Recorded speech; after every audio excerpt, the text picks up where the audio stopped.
मैं तुम्हारी चुनौती स्वीकार करता हूँ मूरा। मैं तुम्हारी चुनौती स्वीकार करता हूँ मूरा।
खैरिए देवगण, असुरराज मूरा को ब्रह्मदेव का आशीर्वाद प्राप्त है। आप में से कोई भी इन्हें पराजित नहीं कर पाएगा।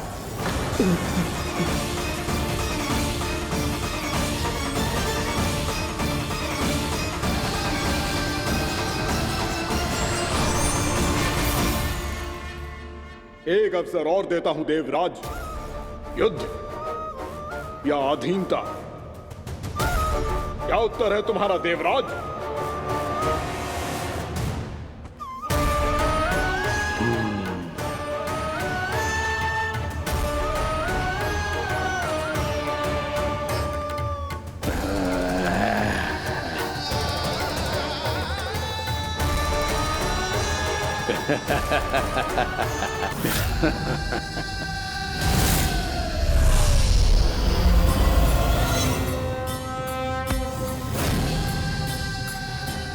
ये नहीं जानते कि इनसे ना हारने का वरदान तो मैं पहले ही प्राप्त कर चुका हूं। इसलिए युद्ध ठीक से आरंभ हो पाए उससे पहले ही इन्हें जीत लूंगा मैं।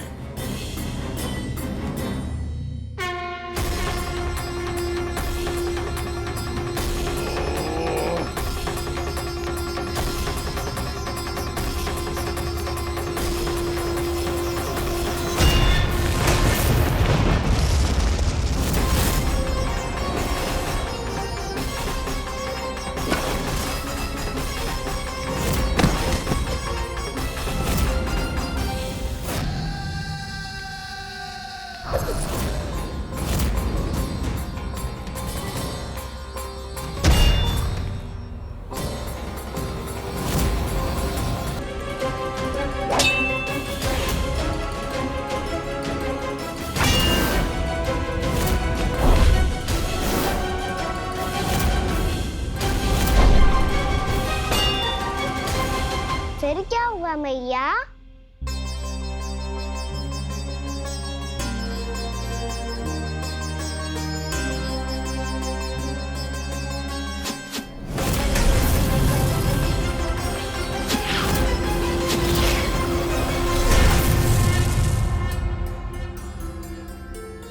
उस युद्ध को कभी समाप्त हुआ हो, पर कैसे? शीघ्र ही वो राक्षस थक गौ लल्ला।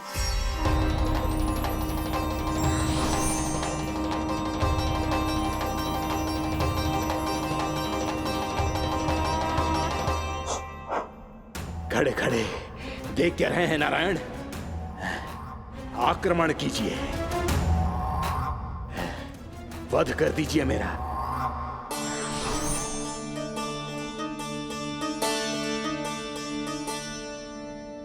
मैं तुम्हारी वीरता से प्रभावित हूं, इसीलिए इतनी थकान की स्थिति में मैं तुम जैसे वीर पर आक्रमण नहीं करूंगा। जाओ विश्राम करो। यदि फिर से युद्ध करने की इच्छा हो तो तुम्हारा स्वागत होगा।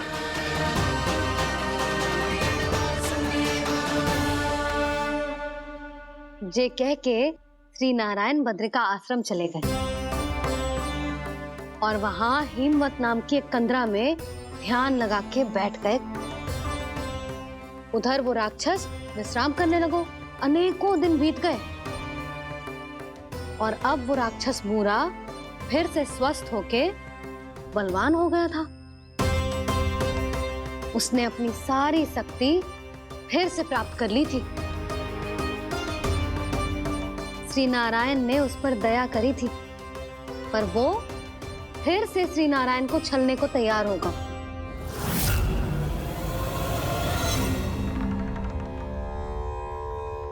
ध्यान में बैठे बैठे श्री नारायण योग निद्रा में चले गए,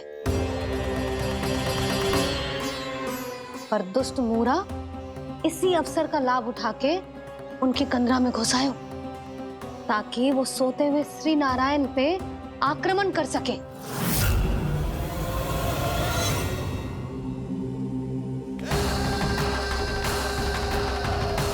आज इस लंबे युद्ध को जीतकर अपने इस अंतिम शत्रु का भी अंत कर दूंगा मैं।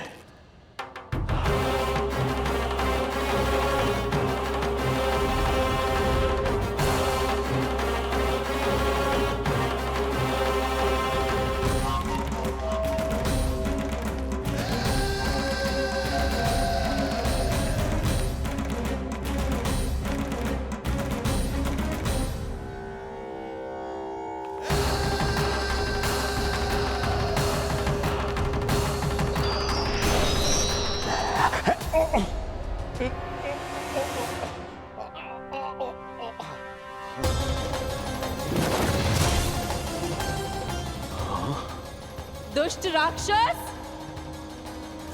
प्रभु ने तुझ पर दया की, तुझे संभलने का अवसर दिया। तू इन्हीं पर ही छल से वार करने चला है।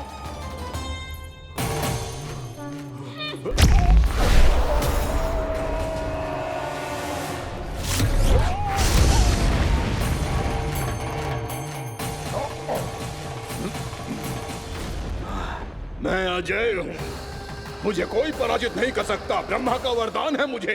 तूने नारायण से अपराजय होने का वरदान मांगा था मूर्ख, उनकी शक्ति से नहीं। ध्यान से देख, मैं तेरी मृत्यु हूँ, मृत्यु।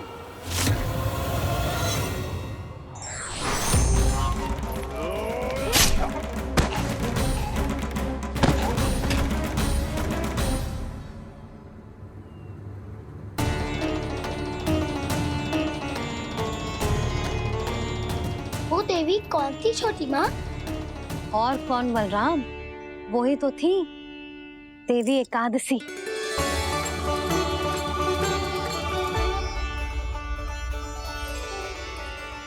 मुझे क्षमा कीजिए प्रभु, आपकी आज्ञा के बिना ही युद्ध करके आपके शत्रु को मृत्यु के घाट उतार दिया। क्षमा नहीं, आपकी तो प्रशंसा होनी चाहिए देवी। असुर राज को मारकर आपने सभी देवताओं को मुक्त करवाया है। इस पापी के अहंकार से तीनों लोकों की रक्षा की है आपने। आप एकादशी की तिथि पर मेरी एकादश इंद्रियों से उत्पन्न हुई हैं। इसीलिए मेरे सभी भक्त आपको उत्पन्न एकादशी के नाम से जानेंगे। सभी तिथियों में आपका स्थान सर्वश्रेष्ठ होगा। जिस तरह आपने राक्षस के आक्रमण से मेरी रक्षा की है, उसी प्रकार एकादशी के दिन व्रत करके जो भी भक्त आपकी कथा सुनेगा, मैं स्वयं उसकी रक्षा करूंगा। जो आपकी पूजा करेगा, उसे मेरी विशेष कृपा प्राप्त होगी, और उसके साथ साथ उसे मिलेगा धन, सिद्धि और मोक्ष।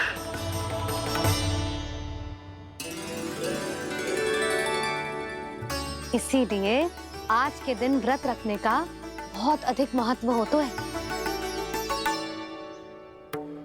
बोलो एकादशी मैया की जय। बोलो श्री नारायण भगवान की जय।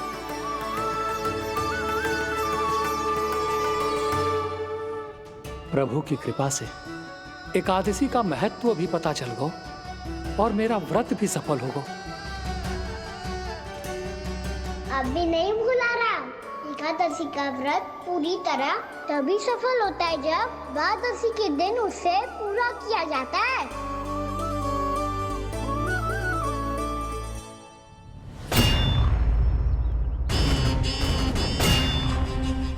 आवश्यक है आपको यह आभास होना कि उस विष्णु अवतार को पराजित करने के लिए आपके साधारण योद्धाओं में वो सामर्थ्य नहीं है। वो विष्णु अवतार कुछ अधिक ही असाधारण है।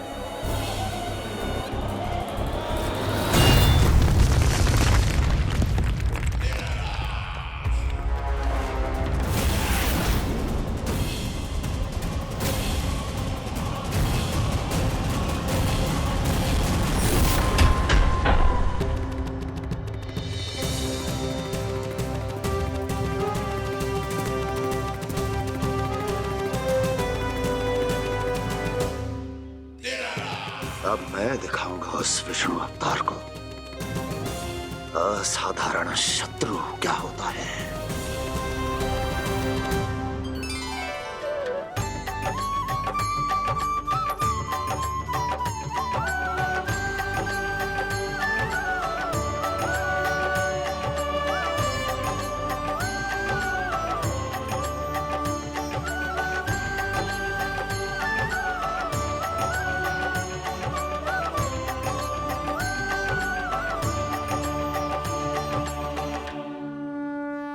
मामा अधीर हो रहे हैं, पर मैया ने मुझे अभी तक बाहर जाने की आज्ञा नहीं दी है। अभी उन्हें किसी और राक्षस को यहाँ भेजने से रोकने के लिए मुझे ही कुछ करना होगा।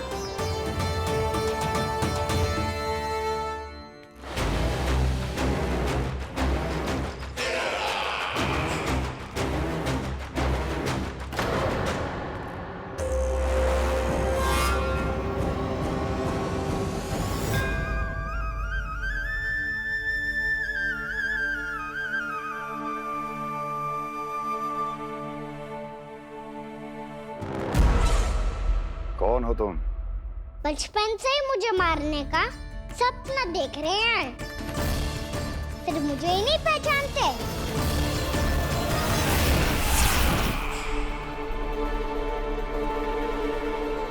बचपन से विष्णु अवतार। कोई कान्हा बुलाता है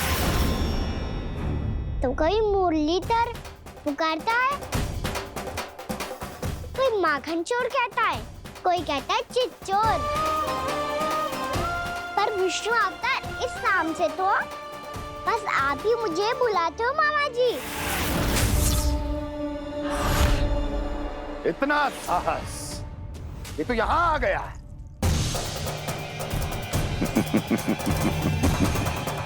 यहाँ आ तो गया तू विष्णु अवतार, किंतु यहाँ से जीवित नहीं जाएगा। तेरे इस शीश को तेरे धड़ से अलग कर दूंगा मैं।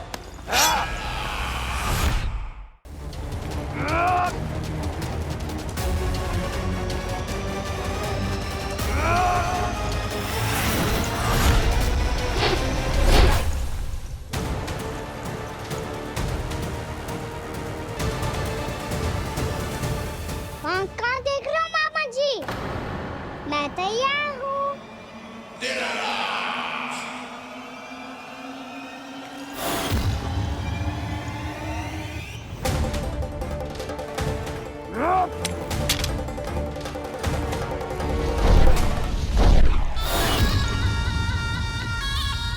मामा जी, आप सदैव इसी तरह क्रोध में रहते हो क्या?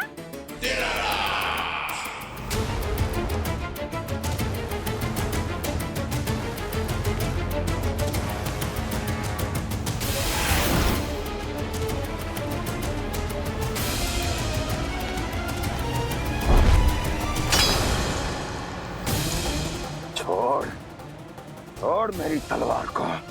छोड़ो तो तब जब पकड़ा हूँ।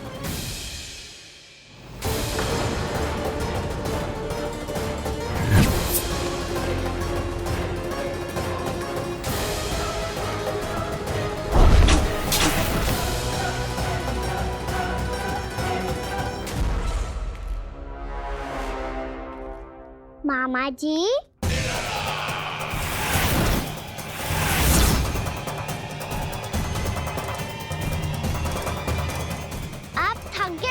थोड़ा विश्राम कर लो। आपका तो पता नहीं, मैं अवश्य से थक गया हूँ।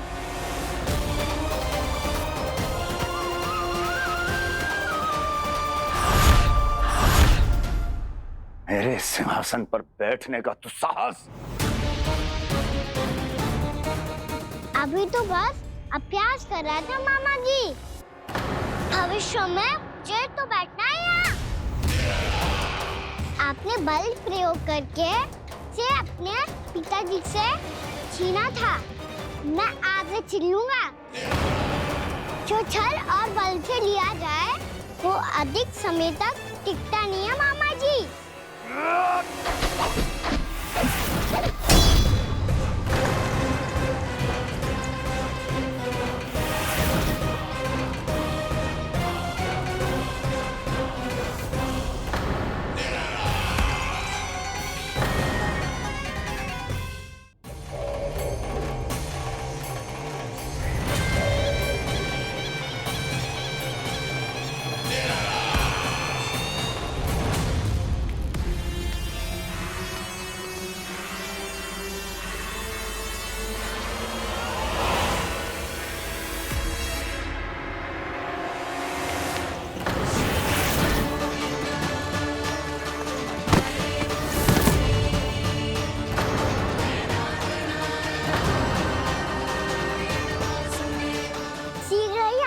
सिंहासन छोड़ना होगा।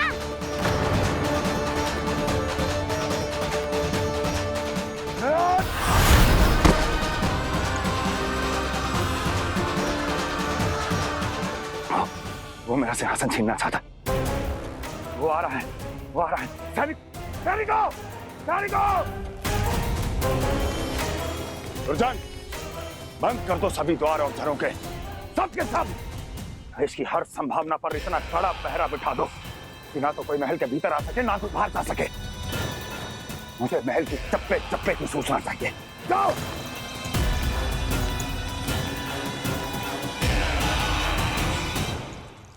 सिंहासन।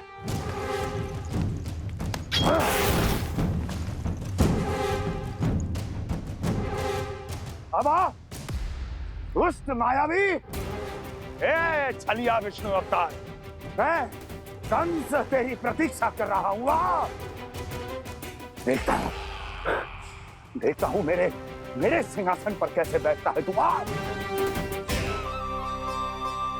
मुझे तो बस कुछ समय चाहिए था, वो मिल गया। अब करते रहिए आप प्रतीक्षा।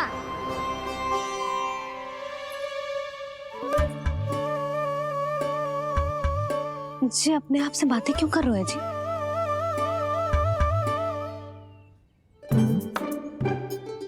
आप मुस्कुरा क्यों रहे हो? ना कचू ना। बताओ क्यों मुस्कुरा रहे हो? तुम्हीं पर गए हैं जी। जब तुम व्रत करती हो तो तुम भी ऐसा ही करती हो।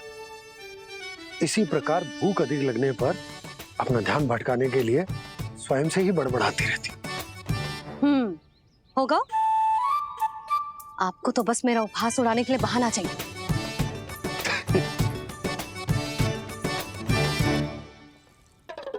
लल्ला, भूख लगी है? ना मैया, व्रत करे तो भूख कैसे लगेगी?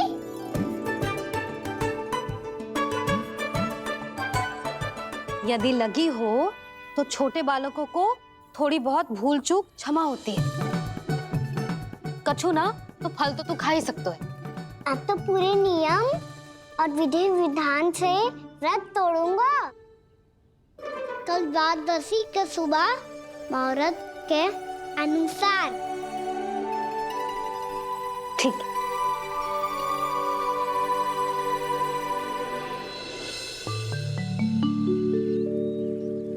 लल्ला, एकादशी समाप्त हो गई है, द्वादशी लग गई है। अब तू व्रत तोड़ सकते है। भोजन कर ले। ले।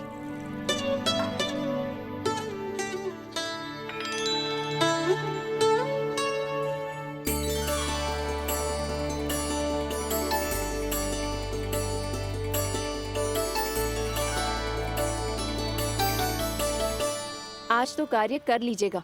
मैं ना चाहती कि सब गांव वाले फिर से आपका उपहास उड़ाएं। अरे, इसी क्षण कार्य आरंभ करना आवश्यक ना है। कुछ खा तो लो।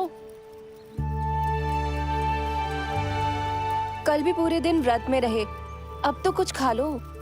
ना, अभी बिल्कुल भूख ना है। और हाँ भगवान, तुम्हें चिंता करने की आवश्यकता नहीं है। आज मैं किसी को भी 2 शब्द कहने का अवसर नहीं दूंगा।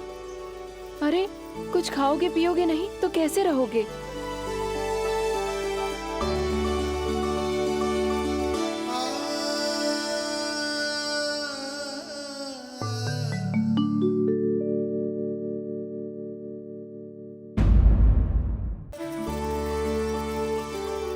अरे, इसी क्षण कार्य आरंभ करना आवश्यक ना है। कुछ खा तो लो। ना, अभी बिल्कुल भूख ना है। और हाँ भगवान, तुम्हें चिंता करने की आवश्यकता नहीं है। आज मैं किसी को भी 2 शब्द कहने का अवसर नहीं दूंगा।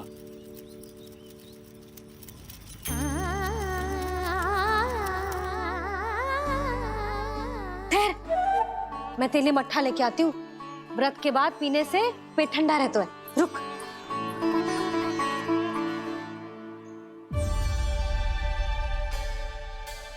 भक्तों ने अभी तक व्रत नहीं तोड़ा है, मैं कैसे तोड़ लूं? भूख कहाँ से होगी? श्री हरि नाम से पेट तो भर लेते हो। श्री हरि, श्री हरि, श्री हरि।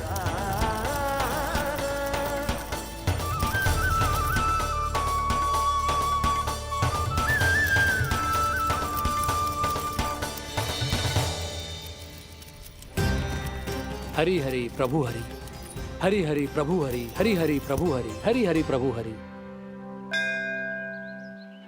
कल से अन्न का एक दाना ना गो है पेट में।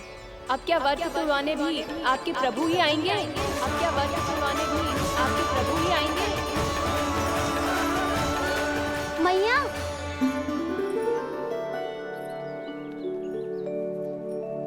मैया पहले व्रत तोड़ के कच्चू खा तो लो। अभी ना, लौट के आने के बाद। हाँ,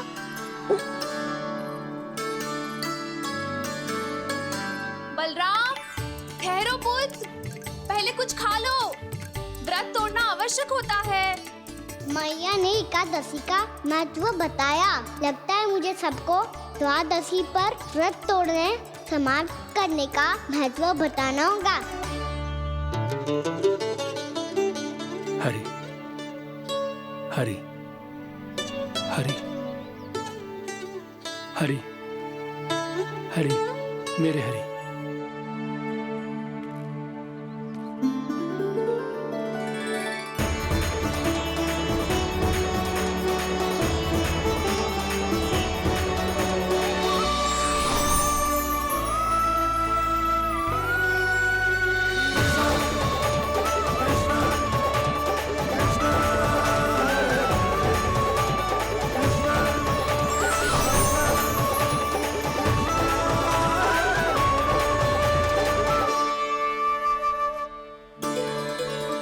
अभी अभी तो मैंने बच्चों की माँ को वचन दिया था कि आज किसी को शिकायत करने का अवसर ना दूंगा, और अब मैं प्रभु श्री हरि की कल्पना जसोमती रानी के लल्ला में ही करने लगा।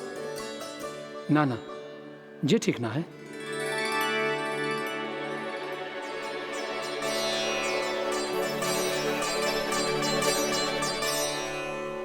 ठीक है तो है, बिल्कुल सही पहचाना है आपने। बड़े तो बड़े, अब तो बालक भी हमारा उपहास उड़ाने लगे। मैं आपका उपहास नहीं उड़ाने आया, मैं तो आपके एकादशी के व्रत को पूरा कराने आया हूँ।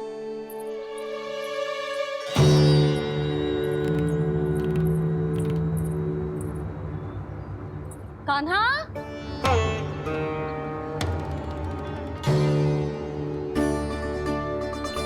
तो ये रे आपकी छड़ी और ये रे मेरी पीठ। सेक बिना ताकत तोड़। आज तो इसकी पीठ सेक के रहूंगी मैं। मैया घर पे भूखी मुझे ढूंढ रही होगी। लो, आज द्वादशी के दिन पहले प्रहर में भोजन करके अपना एकादशी का व्रत पूरा करो आप। धन्यवाद राजकुमार, पर अभी हमें भूख नहीं है, बहुत सारा काम पड़ा है और अभी थोड़ी ही देर में शंकरी बहन भी अपनी मटकी लेने आती होंगी।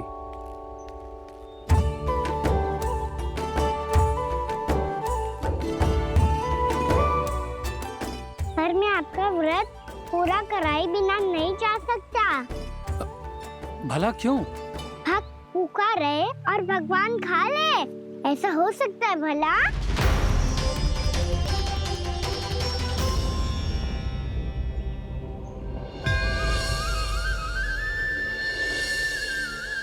ये कैसा भ्रम हो रहा है मुझे लगता है अपना काम करना चाहिए।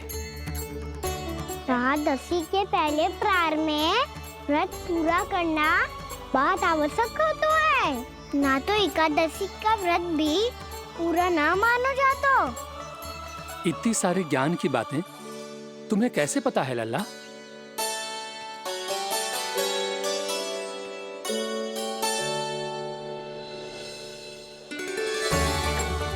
जैसे एकादशी की कथा होती है, वैसे द्वादशी की महिमा भी एक बहुत महत्वपूर्ण कथा है।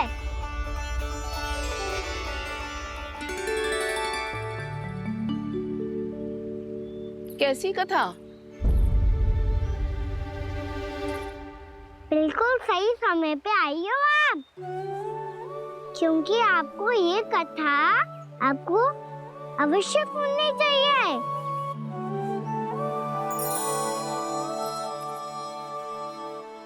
मुझे क्यों? पहले सुन तो लियो, फिर स्वयं ही पता चल जाएगा।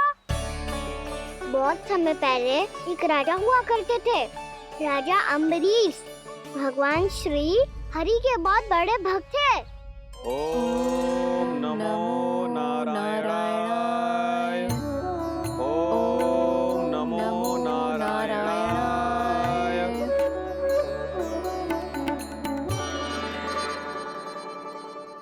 नेक पुण्य के काम करते थे वो। अपनी पत्नी के साथ श्री का नाम जपते रहते थे।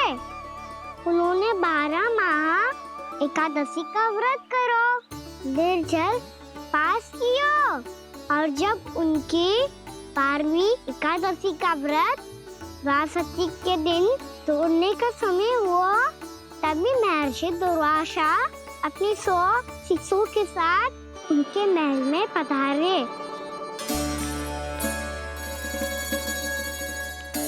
प्रणाम स्वीकार करें महर्षि। आप जैसे महान ऋषि मेरे राज्यसभा में आए, वो भी ऐसे अवसर पर जब मैं और मेरी पत्नी निरंतर 12 एकादशियों के बाद अंतिम एकादशी का व्रत तोड़ेंगे। इससे बड़े सौभाग्य की क्या बात हो सकती है हमारे लिए? आज आपके साथ साथ मेरा और मेरे शिष्यों का एकादशी व्रत भी पूरा होगा। संभव है प्रभु की इच्छा यही हो कि हम सब अपना व्रत एक साथ तोड़ें। ये तो अत्यधिक प्रसन्नता की बात है महर्षि। तो फिर ठीक है, हम सब यात्रा से थके हैं। व्रत तोड़ने से पहले हम स्नान करना चाहते हैं। जैसी आपकी इच्छा महर्षि। जब तक आप लोग लौटेंगे तब तक आपके सारे प्रबंध यहाँ हो चुके होंगे।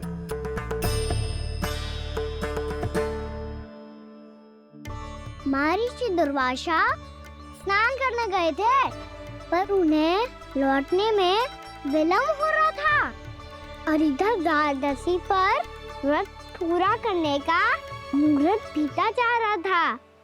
महाराज अम्बरीश बड़ी विरगता के साथ महर्षि दुर्वासा के लौटने की प्रतीक्षा कर रहे थे। महाराज, व्रत तोड़ने का मुहूर्त बीता जा रहा है, बस कुछ ही समय बचा है। महर्षि और उनके शिष्यों को लौटने में न जाने कितना समय लग जाएगा। मेरा सुझाव है कि आप मुहूर्त समाप्त होने से पहले व्रत अवश्य तोड़ लें। गुरुदेव, हमने महर्षि दुर्वासा को वचन दिया है कि जब तक वो लौटेंगे नहीं तब तक हम व्रत नहीं तोड़ेंगे।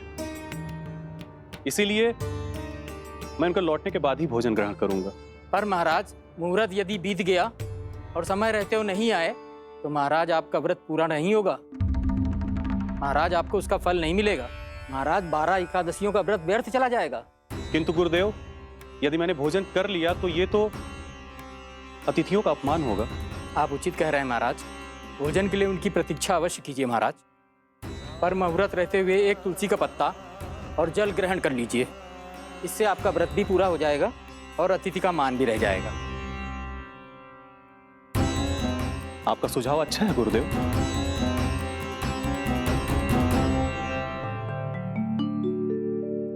जैसे ही महाराज ने तुलसी का पत्ता खायो, वैसे ही महर्षि दुर्वासा लौट आए। महाराज,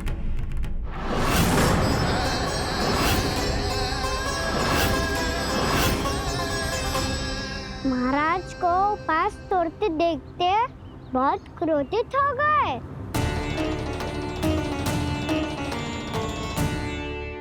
बहुत बड़े भक्त हैं आप, परंतु आप ये नहीं जानते अपने अतिथियों के साथ कैसा व्यवहार करना चाहिए। आपने हमें साथ भोजन करने का वचन दिया था, पर अपना व्रत क्यों तोड़ा आपने? महर्षि, मैंने भोजन नहीं ग्रहण किया। कहीं मुहूर्त न निकल जाए इस कारण मैंने एक तुलसी का पत्ता ग्रहण कर लिया। 56 भोग खाया हो या एक पत्ता, अपना व्रत तोड़कर अतिथियों का अपमान किया है, मेरा अपमान किया है। अब आपको दंड भोगना होगा ताकि आप सीख पाएं कि अतिथियों के साथ कैसा व्यवहार होना चाहिए।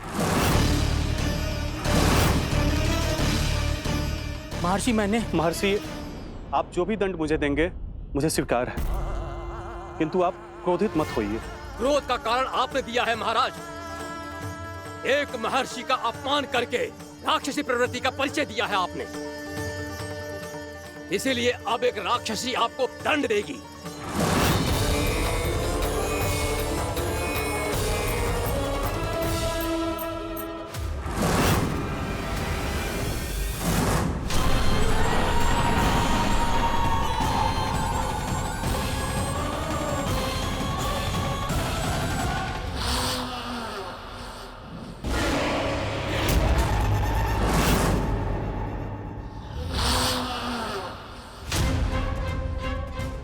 हे प्रभु, यदि मैंने सच में महर्षि का अपमान करने की भूल की हो तो मैं उसका परिणाम भोगने के लिए प्रस्तुत हूं।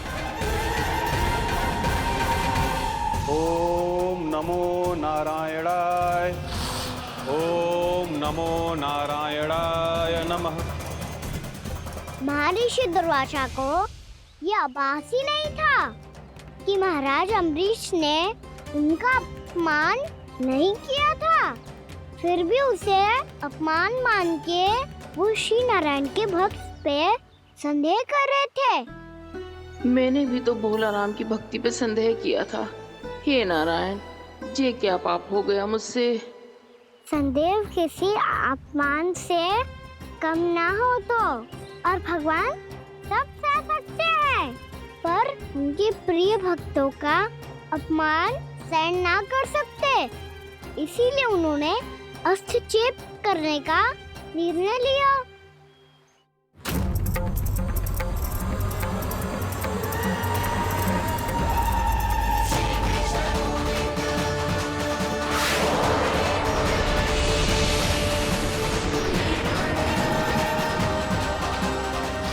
ओम नमो नारायणाय।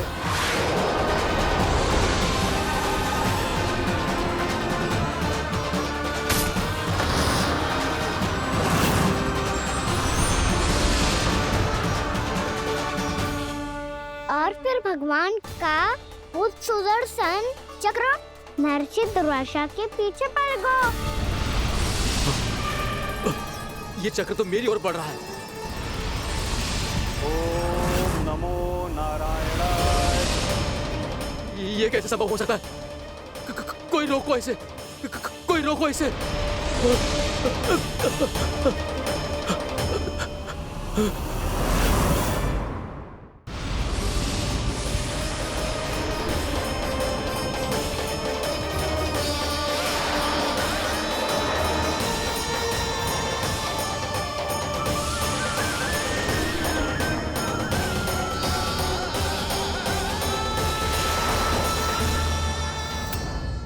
चक्र से अपने प्राण कैसे तैसे बचाते बचाते महर्षि दुर्वासा ब्रह्मा लोग जहाँ पहुँचे। ब्रह्मदेव रक्षा कीजिए, ब्रह्मदेव सहायता कीजिए, मुझे बचाइए ब्रह्मदेव, रक्षा कीजिए। ये सुदर्शन चक्र मेरे प्राणों के पीछे पड़ गया है, मुझे बचाइए ब्रह्मदेव, मुझे बचाइए। महर्षि, मैं चाहकर भी आपकी सहायता नहीं कर सकता। ऐसी स्थिति में यदि कोई कुछ कर सकते हैं तो वो हैं सुदर्शन चक्र के स्वामी विष्णु, क्योंकि सृष्टि में केवल वही है जो इसे नियंत्रित कर सकते हैं। वो ही इसे वापस लौटने का आदेश देकर आपके प्राणों पर छाए हुए संकट को दूर कर सकते हैं। किंतु हां, मैं सुदर्शन चक्र से इतना अवश्य कहूंगा कि जब तक आप विष्णु लोक में पहुंच नहीं जाते, वो आपको किसी भी प्रकार की हानि ना पहुंचाए। आपका बहुत बहुत धन्यवाद, आपकी सदा ही जय हो।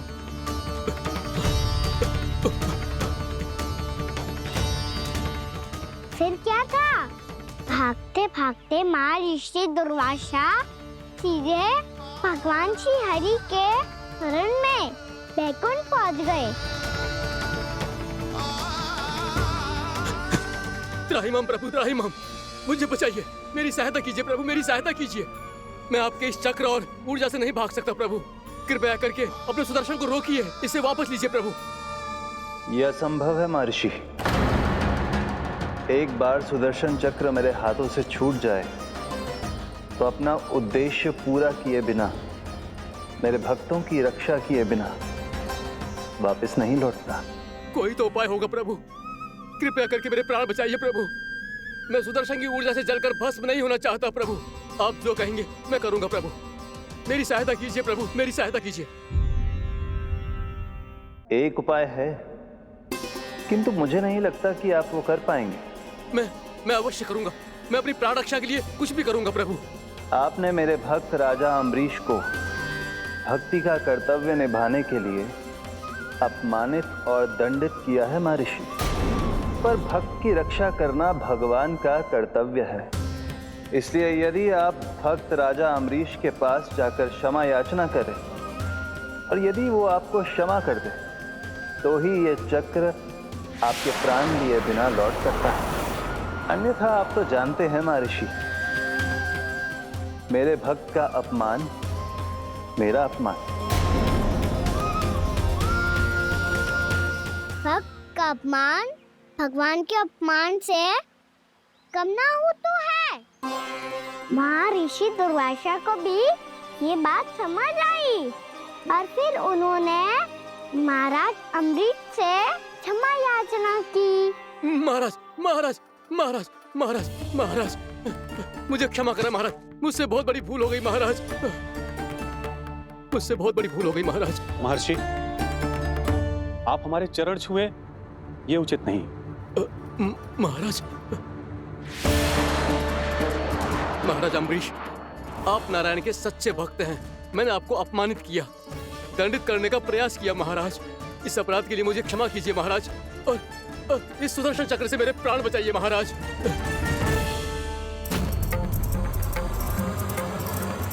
हे महान सुदर्शन, यदि महर्षि के लिए मेरे हृदय में अभी भी वही सम्मान और प्रेम हो जो इनके प्रथम आगमन पे था, तो कृपया आप अपने धाम वापस लौट जाइए।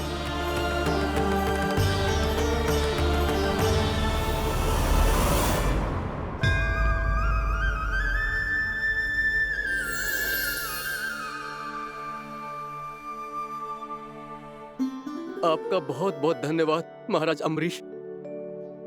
मैं आपको आशीर्वाद देता हूं कि आप देवराज इंद्र के समान शक्तिशाली हों।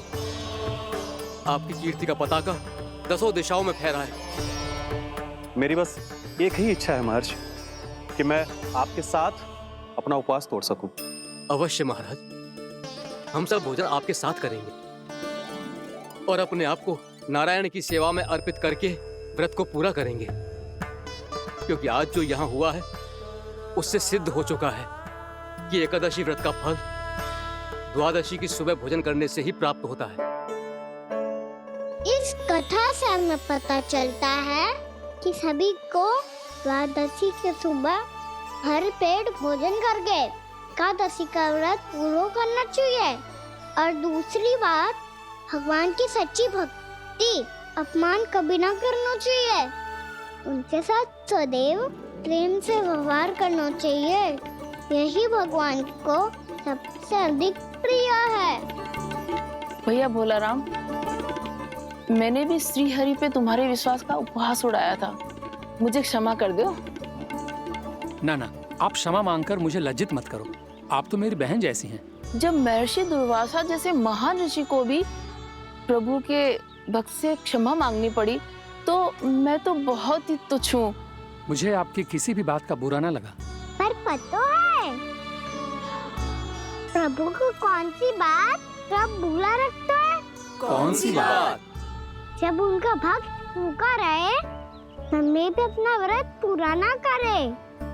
और जैसा कि आप सभी ने अभी कथा से सीखो है, एकादशी के व्रत को द्वादशी की सुबह अवश्य पूरा करना चाहिए। अब आप जाओ, अपना व्रत पूरा करो।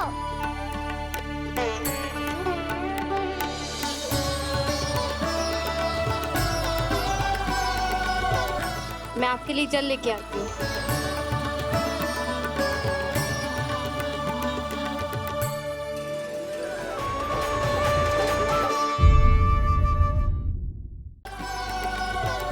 मैं आपके लिए जल लेके आती हूँ।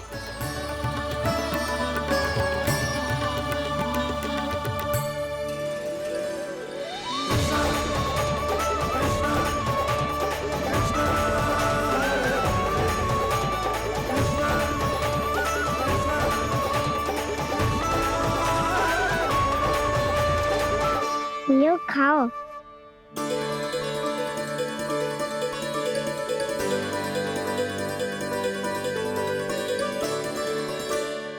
कान्हा,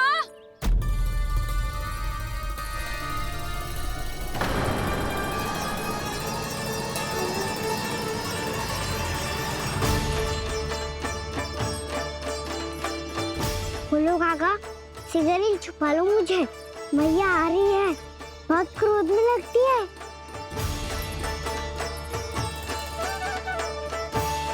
आज तो बहुत दंड मिलेगा। अभी क्षण भर पहले तो ये साक्षात भगवान के रूप में बात कर रहे थे, और अब अचानक ही ऐसे बालक बन गए जो मैया से दंड मिलने के भय से व्याकुल हैं। बोला काका, किस सोच में पड़ गए? सिगरेट छुपा लो मुझे।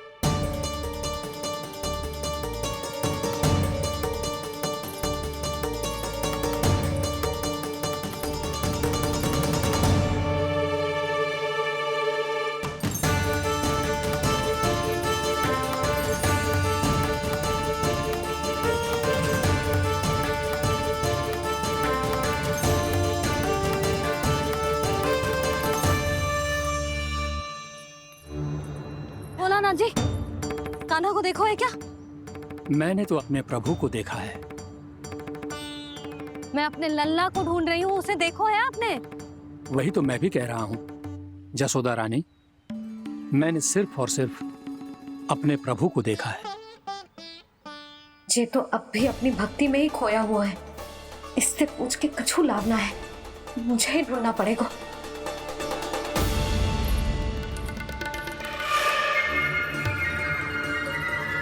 बच गए।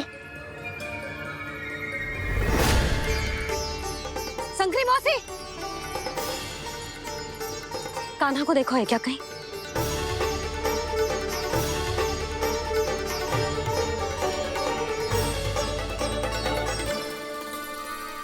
बोला काका, मुझे सिगरेट निकालो ना यहाँ से, भैया फिर से इधर ही आ रही है।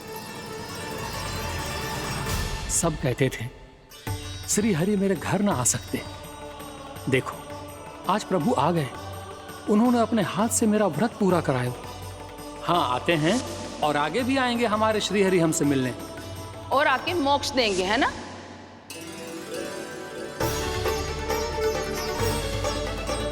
सिगरेट निकालो ना बोला काका, भैया आ रही है।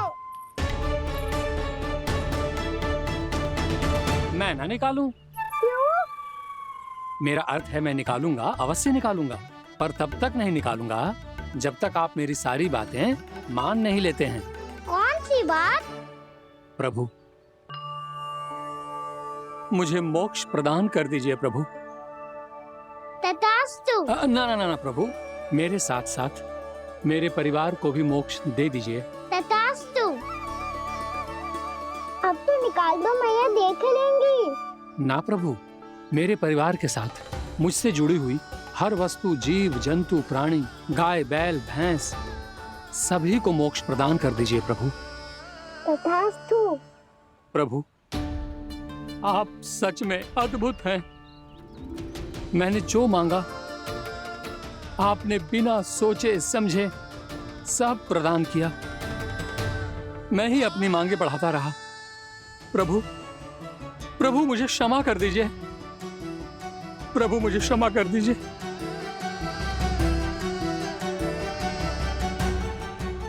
आइए प्रभु।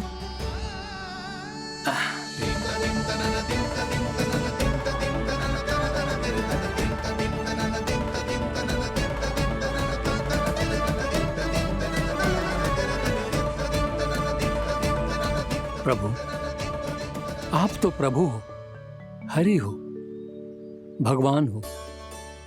आप चाहते तो इस मटके से स्वयं निकलकर बाहर आ सकते थे, फिर मेरी आपने हर इच्छा क्यों पूरी की? क्योंकि मेरे भक्त की इच्छा पूरी करने में मुझे भी प्रसन्नता मिलती है। ना तो मैं अपने भक्तों का अपमान सह सकता हूँ और ना ही उनकी इच्छा अधूरी रहने दे सकता हूँ।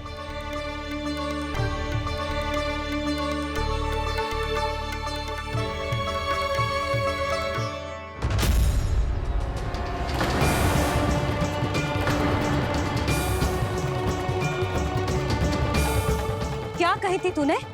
हाँ, कि तू फिर से छल ना करेगा। फिर मुझे बिना बताए घर से बाहर कैसे निकलो? क्षमा करना मैया, पर जो आपने सिखाया था मैंने तो उसी का ही पालन करो है। फिर से चतुराई कर रहे हो ना? हाँ? आप ही ने तो कही थी ना, यदि कछु करने से किसी को हानि ना पहुंच रही हो या फिर किसी अच्छे कार्य में सहायता हो रही हो तो आज्ञा लेने की आवश्यकता ना होती। यदि तेरे कछु करने से किसी और की कोई हानि ना हो रही हो या किसी के अच्छे कार्य में सहायता हो रही हो तो मुझसे आज्ञा लेने की आवश्यकता ना है। तो किस अच्छे कार्य के लिए आया है यहाँ? एकादशी के सुबह एकादशी का व्रत खोल के भोजन करा जाता है। ये बात ना तो भोला काका को पता थी, ना शंकरी मासी को और ना ही किसी और को। और तुझे पता थी? हाँ, मेरी मैया ने बहुत अच्छे से सिखाया है मुझे। जैसे कल तूने एकादशी कथा सुनाई थी ना, आज वैसे ही तेरे लल्ला ने सबको द्वादशी कथा सुनाई है। सच्ची यशोदा रानी जी, इसने तो हमारी आंखें ही खोल दी। और भाभी, सच तो ये है कि मुझे भी ना पता था कि ये इतना बड़ा ज्ञानी है और इतना अधिक समझदार।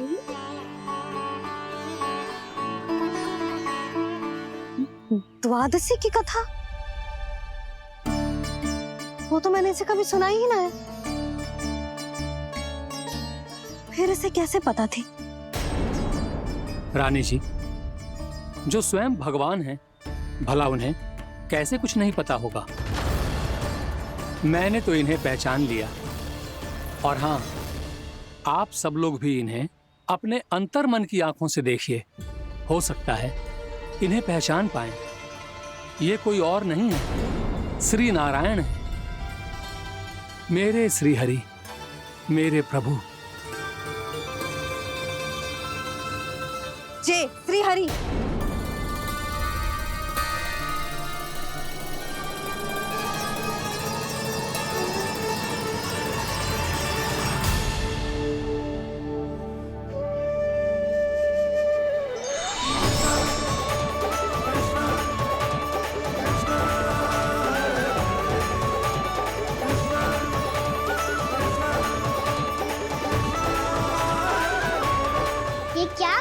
क्या भूला?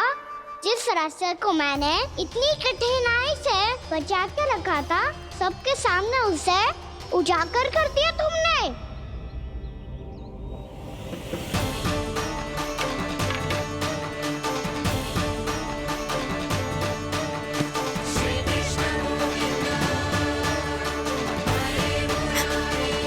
नारायण,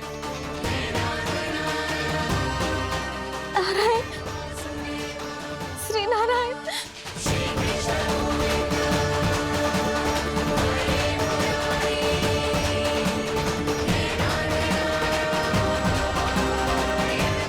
श्री नारायण।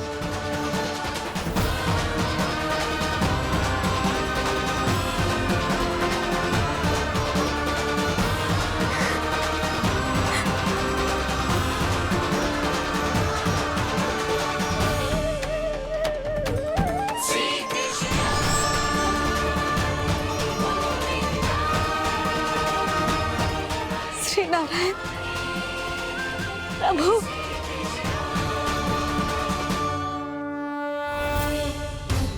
जिस रास्ते को इतने यत्न से संभाल के रखा था, आज वो सबके सामने खुल गया।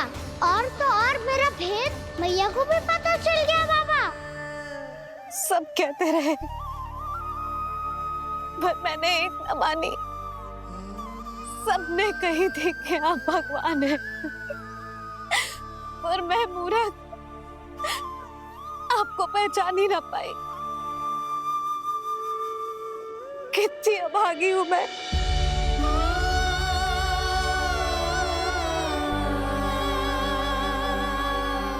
जिस मुंह से मुझे आपकी महिमा गानी चाहिए थी, उसी मुंह से मैंने आपको डांटा है।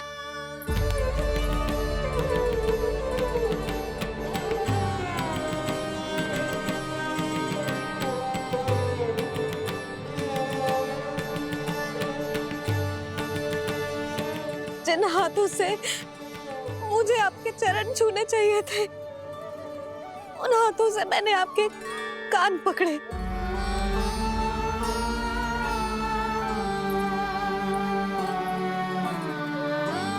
मुझे तो आपकी सेवा करनी चाहिए थी प्रभु, और मैंने आपको दंड दियो, आपको घर से बांध दियो।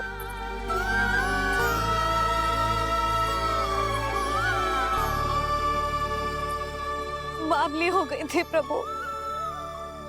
अपने श्री नारायण को, अपने प्रभु को एक साधारण सा बालक समझ लियो मैंने। मैं आपके लिए भगवान नहीं हूँ मैया, साधारण बालक ही हूँ, बस आपका लल्ला। बुद्धि भ्रष्ट हो गई थी, भूल पर भूल करती चली गई। आज भी आपके पीछे पीछे छड़ी लेकर दौड़े चले आए।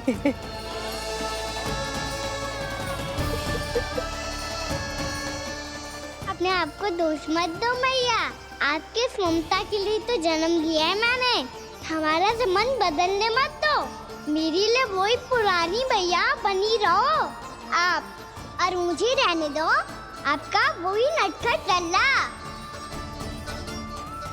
मुझे क्षमा कर दो प्रभु, मुझे क्षमा कर दो। बाबा ये कैसा अंत हो गया आज? मैया तो मुझे भगवान मानने लगी, पर मैं इसे स्वीकार नहीं कर सकता। अभी नहीं बाबा, इतनी शीघ्र नहीं। आप ऐसे खड़े क्यों बाबा? कुछ ऐसा करो ना कि मैया फिर से मेरे मैया बन जाए। उनकी दृष्टि में भक्ति नहीं, ममता चाहिए मुझे। कान्हा, मेरे सामर्थ्य में हो तो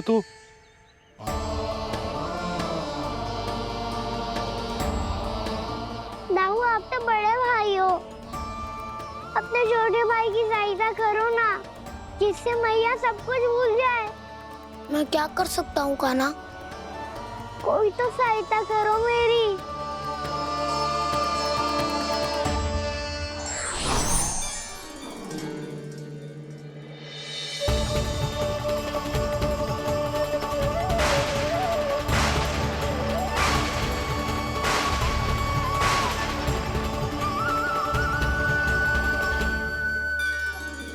अपने आप को संभालिए प्रभु।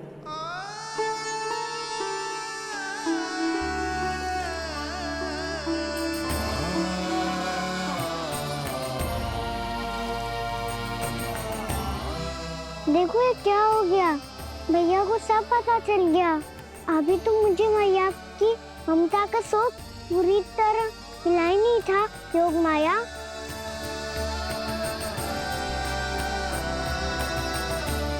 मेरी सहायता करो ना। कितनी अद्भुत है ममता की शक्ति। भगवान को भी एक साधारण बालक बना देती है। बालक की बना रहना चाहता हूँ मैं, नहीं चाहता दिव्य होना, नहीं चाहता भगवान बनना। बस मैया की गोद में रहकर ममता की रस से सेम को भिगो जाता हूँ। इनकी डांट फटकार का सुख पाना चाहता हूँ। कुछ भी करे योग माया, पर इन सबको भुला दो मेरा सत्य।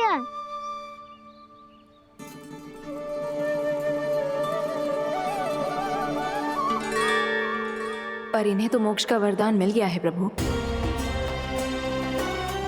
इसलिए इनके लिए समय की गति को लौटा पाना संभव नहीं होगा। प्रभु, अब मुझे ये सब भूलने की कोई आवश्यकता नहीं है। मुझसे जो त्रुटि हुई है अब वो दोबारा कभी नहीं होगी,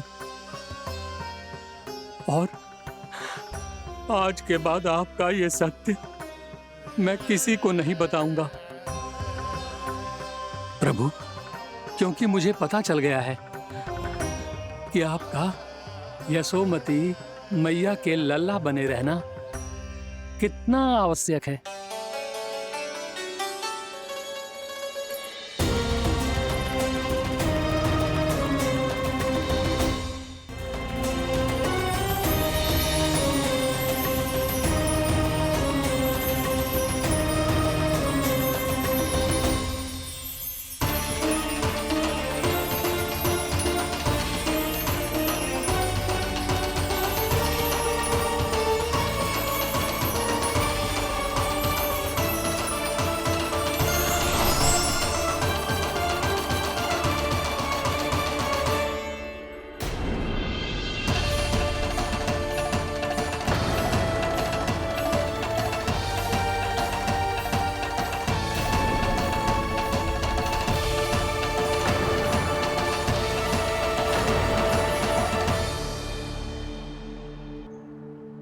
मैया आपकी छड़ी।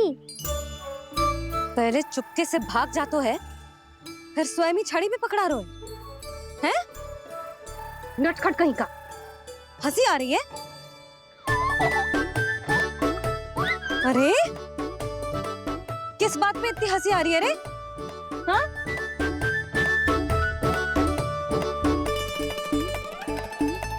आपकी लीला अद्भुत है प्रभु, और अद्भुत है आपका मैया के प्रति प्रेम।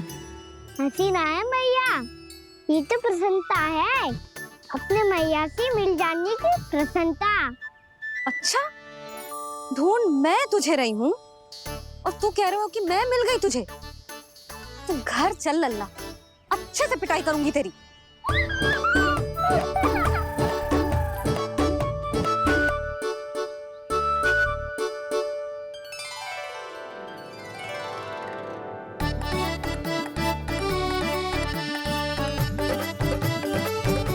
पिटाई से गाल लाल होंगे ना तेरे, तब हंसी बंद होगी तेरी।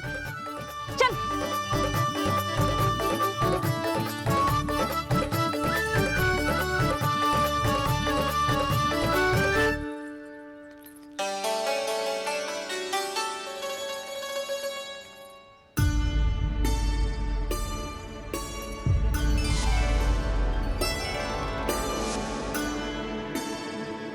लगता है भैया की और चतन स्मृति वापस आ रही है।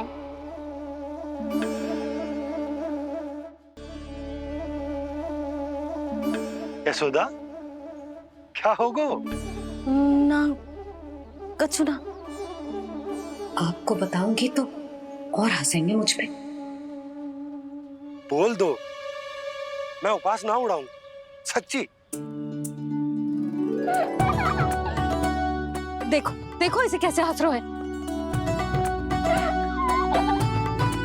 मेरे हाथ में छड़ी है, मैया क्रोधित है, पर जे तनिक में बहना लग रहा है इसे। हाँ, हंसे जा रहा है।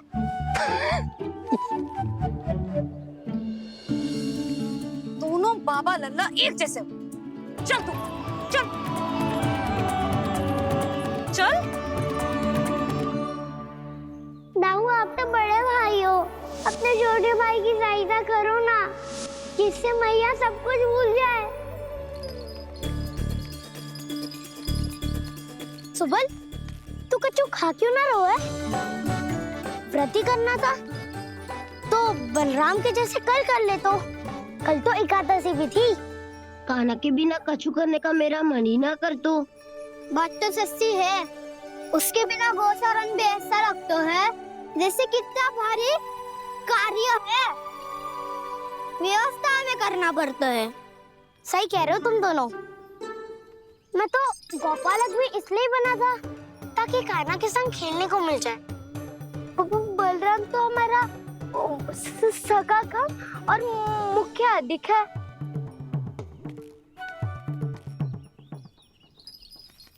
रुक जाओ, तुम सब कुछ देर विश्राम कर सकते हो।